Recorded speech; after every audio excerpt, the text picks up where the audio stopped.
Saturday morning hasn't quite dawned in Venice. Good morning. Good morning. When a rescue mission is launched. What we're going to do is go ahead and post up the island to make sure we have all these bird colonies marked.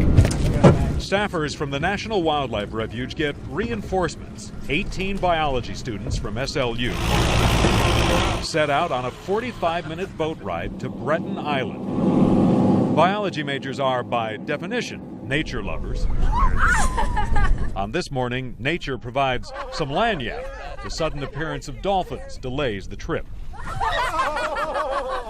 Then, a more sobering lesson. Pre-Katrina was around 18 acres. This is all that remains of West Point, Breton Island.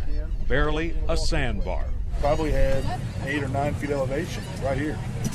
And now it's gone. Refuge manager Jack Bohannon points out pre-Katrina, West Point Breton was home to hundreds of nesting pelicans. Today, it's standing room only for a few. Finally, they reach their destination. The mission aims to build up North Breton Island, the remaining sliver of sand, by trapping building material.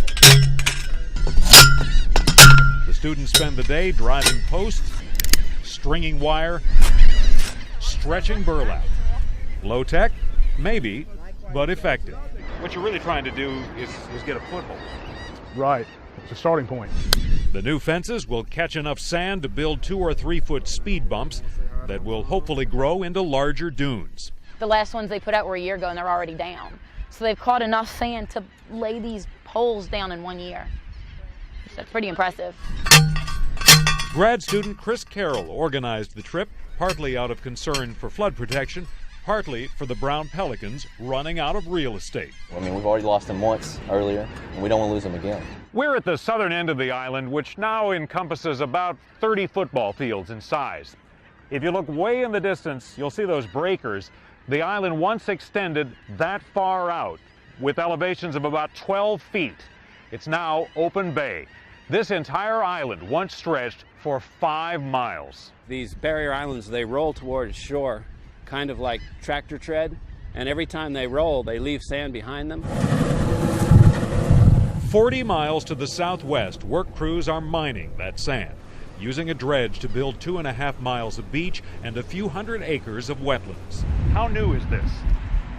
This land that you're standing on right now, John, this is probably about 50 days old. Project manager Rachel Sweeney shows off the $35 million effort and the newest land in Louisiana. I like to call it the line in the sand between the Gulf of Mexico, the ocean, and what we think of as the state of Louisiana. The state has committed more than $1 billion for similar projects over the next 3 years. You're talking about an area that was virtually becoming the Gulf of Mexico. Saving the barrier islands is a case of the haves and the have-nots.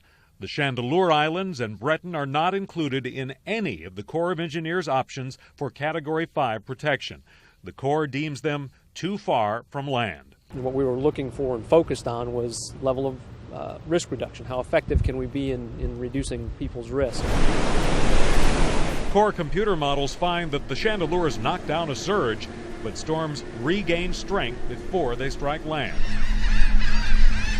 For the state's coastal office, it's easier to make the case for islands closer to communities than the Chandeleur chain 45 miles offshore. And there's not a whole lot we can do geologically to shorten that distance.